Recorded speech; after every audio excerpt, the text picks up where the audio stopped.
Thank you, Dr. Kurtzberg. And as we will hear a little more about later on this afternoon, Dr. Kurtzberg's research is also applicable to other rare diseases.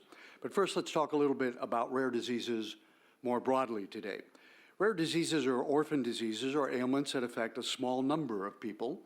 In Europe, diseases are considered rare if they affect less than 2,000 people, while in the United States that number stands at about 200,000 people. Currently, there are over 7,000 rare diseases, or what are considered rare diseases, and nearly 50% of these impact children. Rare diseases are uniquely devastating and isolating and bring them with them a host of challenges spanning diagnosis to treatment to research, drug development, and funding. So joining me to discuss these issues and the potential of cell therapies to provide a cure are two of the world's leading experts on rare diseases. We'll begin the discussion with Dr. Stephen Groft, Senior Advisor to the Director of the National Center for Advancing Translational Sciences and former Director of the National Institutes of Health's Office of Rare Diseases Research.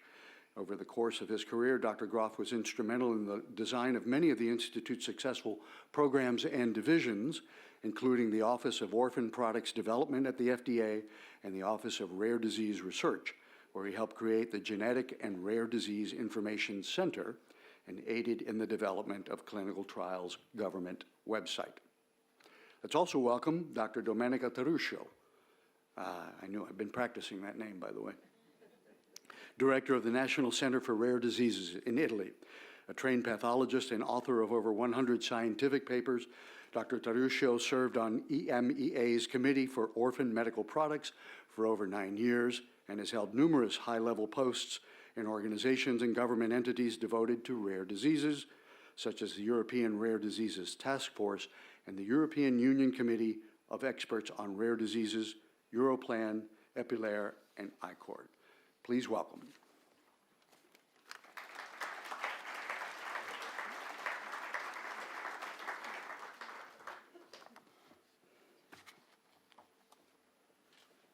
How did I do? Did I do okay with Yep. Got it. Exactly. My name is perfect. So we're going to begin first with a brief presentation from Dr. Groft, and then we're going to have a little panel discussion up here. Okay. So, Steve, you're up. Slides. Is there a mouse or we just move No, these? that'll come up. You can Okay. Start. The mouse there. Right here. There we go. I'll try to advance these slides, okay?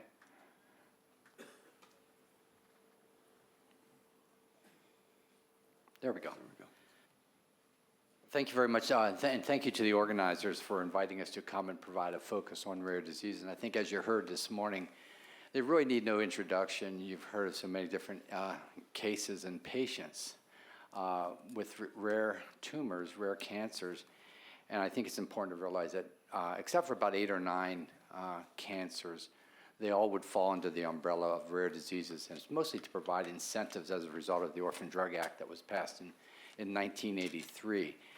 So in many respects, we've been all-inclusive, and you heard Cardinal Ravasi mention 6,000, Max mentioned 7,000, and one of my slides will talk about 8,000. This is not rare disease inflation or grade inflation. It really is the reality of what we're facing.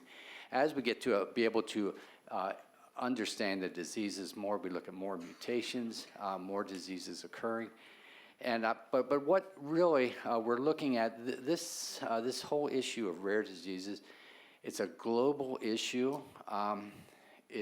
The diseases do not respect any geographical boundaries, any political boundaries, any social boundaries. So in essence, we all are confronted with rare diseases. Members of our families, friends, we run into them repeatedly. So nothing too unusual in the sense of being exposed to patients with rare diseases. What we are confronted with, though, are the perceptions. And unfortunately, for many patients, these perceptions are realities. And in this very short period of time, I'll talk about some of the figures, the facts of what we're looking at and how the progress has been made since we started the Orphan Drug Act in 1983 in the United States and other countries. I think there are 17 or 18 more countries right now that have legislation related to the rare disorder. So I think all of you can identify, and from what you heard this morning, they are rare. Very few people have the disorders, but I think the patients and the families, I think we all need to express that sensitivity to help them avoid the stigmatization that occurs, the loneliness and isolation that occurs frequently with the rare disorders. Obtaining a diagnosis is extremely difficult, and we at the NIH, we've set up the Undiagnosed Diseases Program in 2008. It has since been expanded to a national network, and more recently we have initiated an Undiagnosed Diseases Network internationally. So we have many great emphasis on diagnosing the diseases.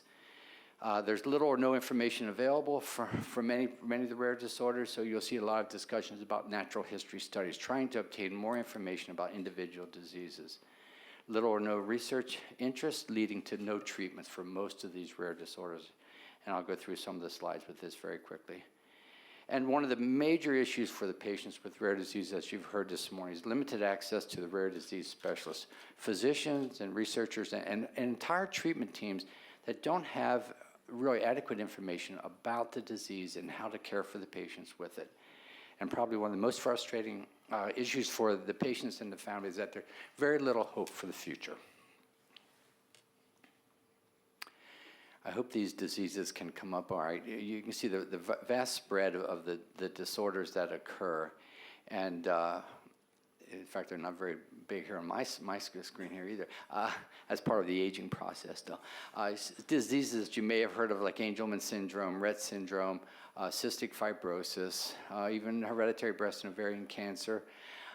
You see a number of different lung diseases that can occur. So they really do affect almost every organ in the body, every system. More familiar diseases like phenylketonuria, PKU, Huntington disease, hemophilia. So all of these fall under the umbrella of the rare disease terminology.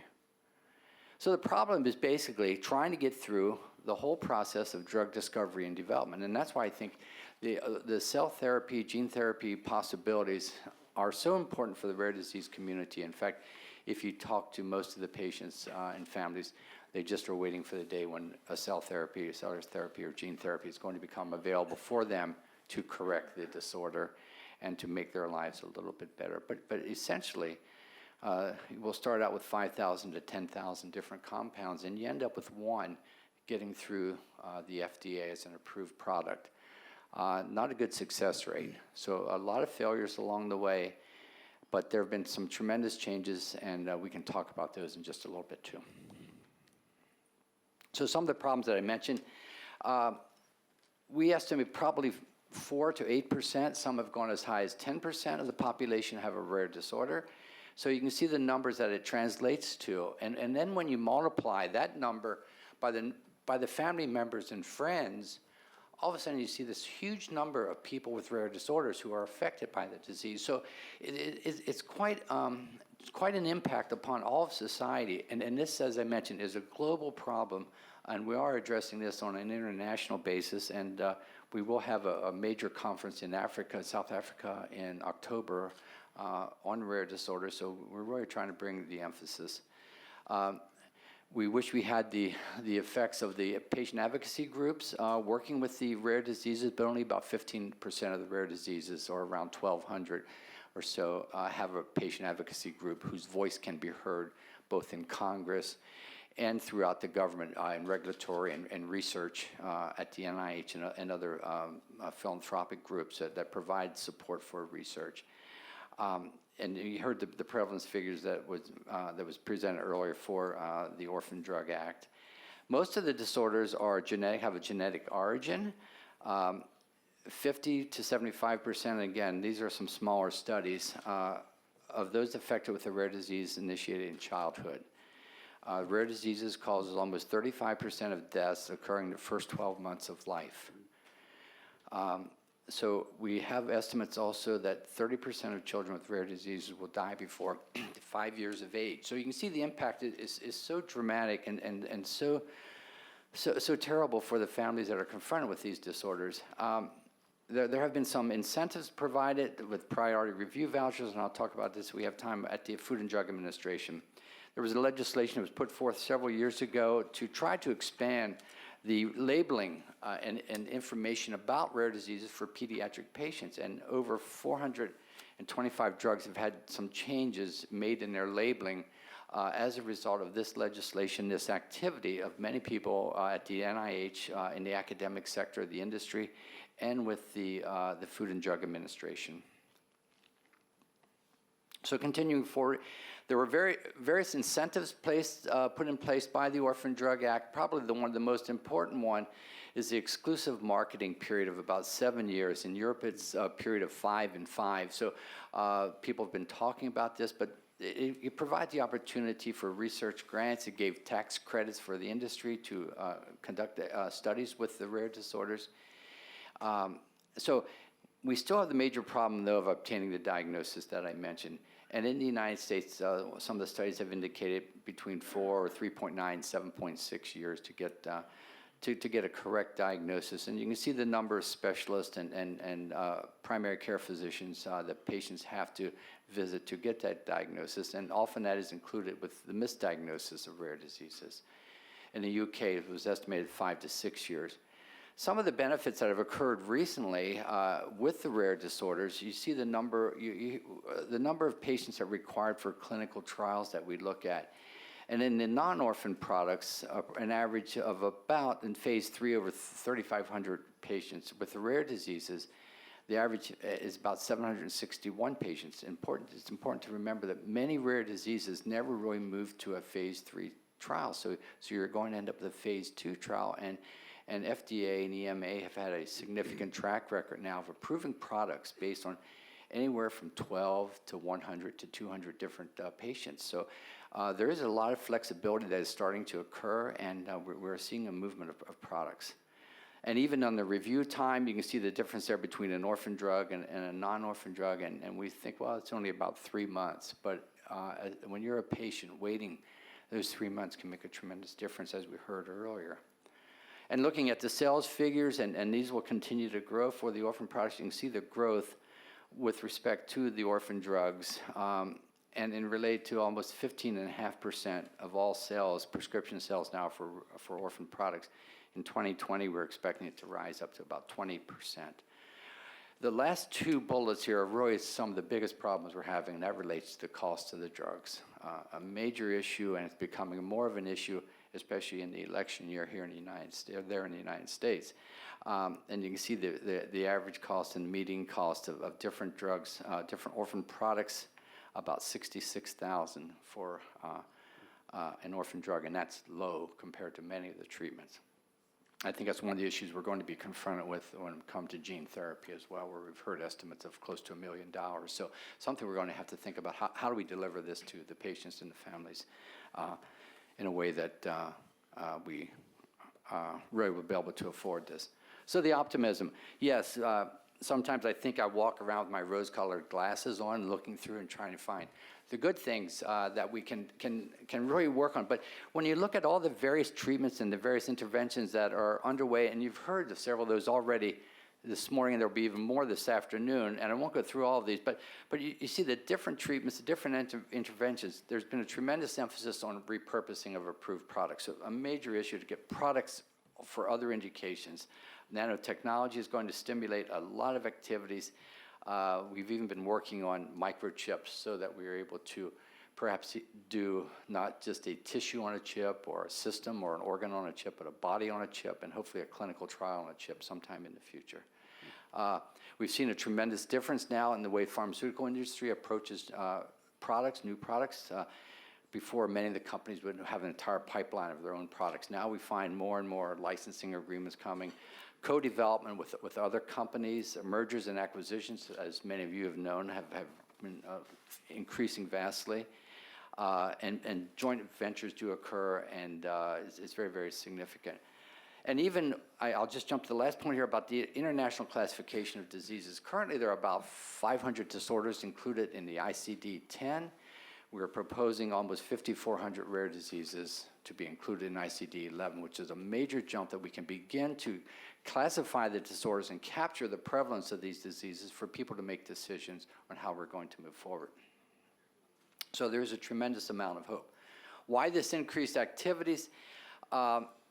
it really has been, the partnerships and the commitments have exceeded all the expectation. I think as we've been working in this area for many years, I don't think people really anticipate that we would be able to engage the patient advocacy groups, the researchers, the academic researchers, industry, the government regulatory and research groups to really provide this emphasis. So a tremendous activity increase, and I think that has really developed the interest along with gaining the critical mass of researchers who have an interest in rare disorders. And now with research networks that we've had focused on rare diseases, there's a knowledge of how to do clinical trials and study design and analysis of small patient populations. And working with the FDA and the EMA, the flexibility in regulatory development and decision-making has expanded vastly. So it's tremendous changes.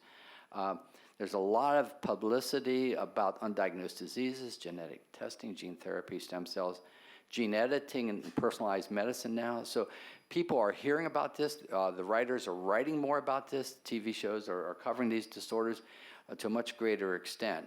I think we're looking at the information exchange technology, talking about how the patients get together on social media and exchange stories and information. Tremendous impact upon patients finding other patients to understand how to live with that disease. And lastly, a good business model. And this is very important that the industry could really take a molecule, a compound, move it forward, and to know that at the end of the day, they will be able to make a profit. And I think some of the experience of the various drug companies have gone a long way to convincing others to look at orphan products. So I know I'm running short on time. So just to show you some of the expedited programs that you read about for serious conditions, the drugs and biologics at the Food and Drug Administration and EMA, fast-track products, breakthrough therapy, accelerated approval, and priority review. And these are all come into reality with the rare disorder. So what we've been suggesting to members of industry, especially the small biotech companies as they're working, go and talk to the FDA, to the EMA early and often. Keep the conversations active and engaged. Get your patient advocacy groups, and if you don't have a patient advocacy groups, try to find some way to establish that activity with the patient advocacy groups that you really can move forward quickly as an organization. A lot of talk about patient registries. Why are they important? And if you were to follow this around, I used to have red arrows there to reflect the difficulties with patient registries, biospecimen repositories, and natural history studies. We finally gained an acceptance that there's a true value for conducting natural history studies and involving the patients in patient registries as early as possible. And in fact, many of the patients through the social media now will have that opportunity to begin their own registry, to begin their contact registry first, then move it into a little bit more sophisticated patient registry there so we can move forward. And if you just follow around in the circle, we go the whole way around and we end up at hopefully with an approval from the regulatory agencies, and we're going to go, many, many more of the drugs are going into the phase 4 post-approval study, so we're back to where we started with monitoring patients for a prolonged period of time. Tremendous amount of work, but there is a path here that before that path was not present. I think that's really one of the significant things for the rare diseases. We now have good models, we have good pathways, we have good researchers, the patient groups, and the industry has an extreme level of interest, along with the philanthropic groups have been very, very supportive as we've gone. So we could talk about the globalization of activities. Maybe we can get into some of these as we go into the question period here a little bit. But certainly, global collaborative drug development and discovery is essential. The patients are spaced far apart. How do we get the patients into a clinical study to really give you the strength of the analysis and data gathering? And so there are different ways through our research networks and collaborations through consortia that people are favoring and identifying with more and more frequently. And so a lot of good things have happened. They are really gaining an emphasis throughout the world. But we still are faced with the same problems, basic problems. How do we identify the location of the clinical trials? And these are the things that patients want to know. Where are the clinical trials? Are there patient advocacy groups? Where is the information about rare disorders? And where do I find experienced clinicians or researchers to help understand the disease and to move the disease forward? But again, there are pathways now utilizing scientific conferences, patient registries that and different groups have these individual registries now. David Pierce this afternoon from the Stanford group may be able to talk about their Accords registry. It's something we could address too later on because it is very, very important. So We do want to provide worldwide access to how we're working. As I mentioned, we are planning the workshop in Africa, in Cape Town, in October to bring together many of the countries, and a lot of the work has been done already with these consortia. So I'm going to wrap up with that.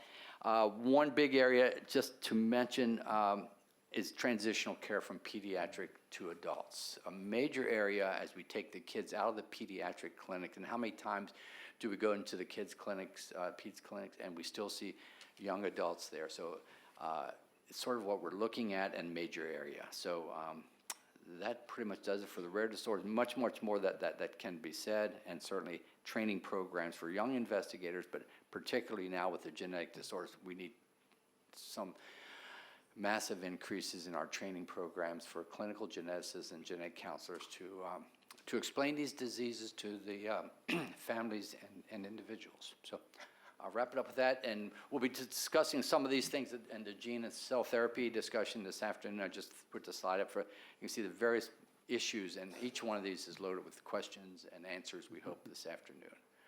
So I will just drop it there to mention the International Rare Diseases Research Consortium, another major group. If any of you are not joining that, please, if you could visit ERDIRC website. A lot of activity. I'll end it with that, though. Sorry, Max. Good. Thank you. Thank you. Thank you, Dr. Groft. So since you ended on the international note, let me ask Dr. Taruscio here. You have been doing this, obviously, for some time. Yes. What changes have you seen evolving, particularly in the global sphere, but what changes have you seen in how we do research in rare diseases? Well, I've been involved in rare disease many years ago because a family contacted me and saying, since I'm working at the Italian Public Health Institute, I'm a scientist there, and they said, well, doctor, I need your help. I need your help because I don't know where to go for my child. He has signs, strange signs, rare symptoms, and nobody knows, nobody can understand which disease. So I started there. I was a scientist. I was just coming from Yale University. My intention was to dedicate my life to microscope studies. So, but then I couldn't, ignore this situation, this human situation. So I said, okay, I will commit with this. So I will dedicate my life to this. And then I started with a small, in a very small environment, and I contacted just by internet, through internet, the website that Dr. Groft was building many years ago. I'm speaking really in 1997, more or less, 8 or 7, and so in my small office at ISS, which is just close by here in Rome, I was studying, looking for something, and looking for other patients like this family, and also for scientists and for other healthcare providers, health professionals committed. So what has changed? What I'm saying that we started just by ourselves many years ago, and now we built a global community, and we are proud of this. And this was done step by step, just one day after another one, together with the family, the patients, the families, the scientists, also other stakeholders, the policymakers, the regulators. So I think that we changed now the paradigm. This is my strong message to you, and I would like really to not follow, the strong message is, in somehow we took advantage of these very rare diseases and very, with many stigmatization and isolation and suffering, and we changed the paradigm, and we used this model to build another participative model of medicine. So patients, families are the motor, scientists are just, dedicated to them, because you cannot do this because you are, paid. No, you choose to stay and to dedicate your life, and the same the other stakeholders. So, and then after that, we grow a community, and the first was a local community in my country, in other countries. Then we joined the effort at European level, then at international level, and now at global level. And we are almost the same actors, but the community is enlarging, and we can feel the change, yeah. And we can feel that we are also changing, at least in my perception. We can add, we are enriching the culture, because it's true that we are using new technologies, the newest approaches, evidence-based medicine and so on, but we are also bringing additional added value, for example, the narrative-based medicine. That means that we are really joining two different universities. One which is symptoms, science, evidence-based medicine, and then technologies and so on. And the other one is what the patient can tell you, what the family can tell you, what the frustration of the medical doctors, which are so joining this as a unique approach, I think we are changing at least the paradigm of medicine, and we are speed up the research. So this is the way also to, somehow, which is not, it takes time, you need patience. As Cardinale Ravasi said this morning, you need patience.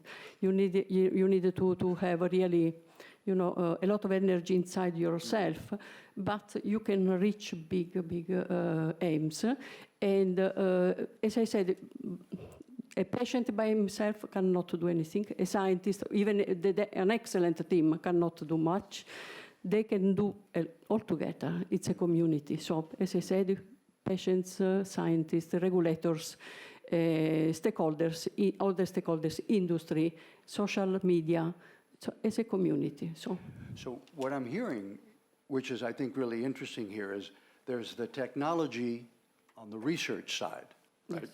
Technology on the research side, that's how we're figuring out both diagnostics and treatments. Social media, internet technology has been almost as important, yeah, because otherwise you would have had a rare disease individual in the wilderness all by themselves, and this allows you to formulate or bring together a critical mass, yes, for research purposes and as well for support within each other. Yeah, to join. I mean, this is very important for patients. Like there are many patients groups contacting each other through internet, through social media, and there are also examples of registries. For example, Patients Like Me, Rare Connect. There are several examples, and there are really excellent examples also for scientists, of course. So I think that few years ago, these different aspects were running in parallel. Now they are, fertilizing each other, using all tools, media, social media, new technologies, health technologies, I mean, all of them, because patients are very experienced, are very empowered. So they are really the actors, not just passive. So they run their research. They give you a lot of energy and also money. I mean, not only so it's and they are part of this, as I said, a community. So we use all technologies we can, and of course it's important to now we are collecting a lot of information. Now we have another phase. I mean, we have to take another phase, how to use this big data, for example. We built at international level, at global level, a community, the International Consortium for Research on Rare Diseases, IRDIC, which is a great international. This is a community built first by NIH and the European Commission, and you can find there scientists, patients, industries, and other stakeholders. Now we are collecting, we are joining the efforts, we are making synergies, consortium, and so on and so on. But after collecting data, we have to analyze them. And this is the challenges now. So, Dr. The Groft, challenge. there is, unlike many other research areas, the ability here or the willingness to share data, pool patient cohorts and so forth? Yeah, I think one of the things we've noticed. That makes a difference, It right? does make a tremendous difference because for the first time, we talk about critical mass of researchers, patients, and research and other things such as this. And it really does make a difference because the patients are scattered throughout the world, and you need, each patient is unique, and so you need their presence, you need their participation. But more importantly, I think and we've tried this with our Rare Disease Research Network, where we've had some success, trying to engage and investigators from around the world in a common protocol with a common IRB approval, and it actually works. That's the one thing I think that we've noticed. You're comparing apples and apples between patients. Yeah, you have the same study protocol. You follow the patients. You're having the same tests administered, and more importantly, it's the analysis.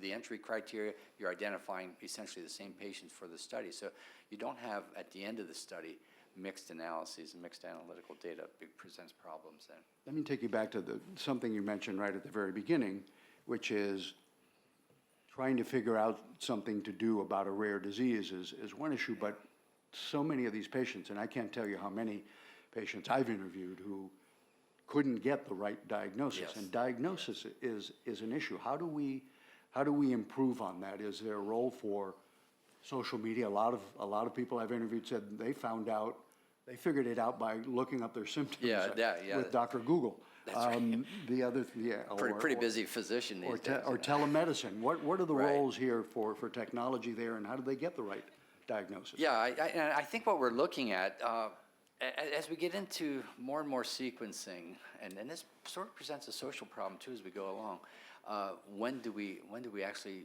start to evaluate the patients? Do we do it as a newborn, where we schedule appointments for looking at newborn screening and PKU? Do we just do that heel prick, or what do we do now? And we have the capabilities, and part of the problem is generating the information that we can really reliably take the sequencing results and say, it's this disease, or it's that disease, it's this mutation or that mutation. But I think we're going to reach that stage where we will be able to give that diagnosis, and it has a lot of controversy. I know at the NIH we're funding some studies to try to figure out when patients and the families actually want to get that information. A major need, and I think that's where the public will have to weigh in, telling us, when do you want to receive this information? Because it will be an individual decision, a family decision as we go along. So it's key. I think it's happening now, and as we're gathering more data, it will happen even more frequently for us, and I think families then can adjust and live and make changes, and hopefully as we get to really see the promises and the completion of the research and moving towards interventions for cellular and gene therapies, we actually have some excellent treatments for these disorders. And again, looking at what has happened since 1982, 83, I think the future is very bright for the rare genetic disorders. Well, good, thank you. So, Dr. Taruscio, in terms of let's go back to this diagnosis issue, Yes. because I still think that this is a big problem Yes. For many patients. We've heard also about the promise using technology of telemedicine. Is there a role for telemedicine Yes. in rare diseases, since after all there will only be a handful of experts in any one of these diseases? I see a big role for telemedicine. Unfortunately, it's not so used yet. So in my country, here in Italy, for example, we made even an official agreement between all hospitals, all regions, and between the central level and the regions and so on. But unfortunately, it's just paperwork right now. So we should develop this. And I think there is a huge advantage using telemedicine, because we can, even with other countries, I mean, we can extend the first opinion, second opinion, improve the not only refine the diagnosis with the second opinion, but speed up the diagnosis, because you can share, images, you can share data, not of course personal data, but you can share everything, and you can have the best resources, best experts, everywhere, in United States, in UK, in Italy, for other countries. For example, for south of Europe, for the south of the world, for all countries. And this is what we are doing with ICORD, the International Conference for Rare Diseases. We are going now in South Africa, and we try to expand, to disseminate this information. So I think that telemedicine can do a lot. Unfortunately, it's not still so used, let's say, so developed, so used at least in where I know, in Europe, it's not. We should push in this direction. You know, in the United States too, with the licenses, medical license being administered by the individual states, you have that problem of how do you gain access to patients? What can you communicate? What can you see? So there are some issues that people are addressing, how to make that access even a little bit more easier. But it's a problem for many people. So that hadn't occurred to me. So a dermatologist looking at somebody who's practicing in New York, looking at somebody's rash in Iowa, that's an issue? It could be. Especially as you get into some of the reimbursement issues and licensing issues. We've actually initiated what we call travel clinics through our Rare Disease Clinical Research Network, that we have the physicians going out and teaming up, the specialists from the research network going out and teaming up with the physicians at the local level to conduct clinics. But the local physician then becomes the decision maker, even advice is provided.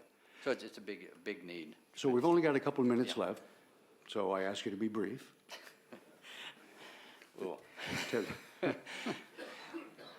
A lot of what we've been talking about all morning long has come down to dollars or euros. How do you mentioned $66,000 for rare disease therapy now, gene therapy perhaps $1 million. It's one thing to have a treatment or a cure, and it's another one to have access to it.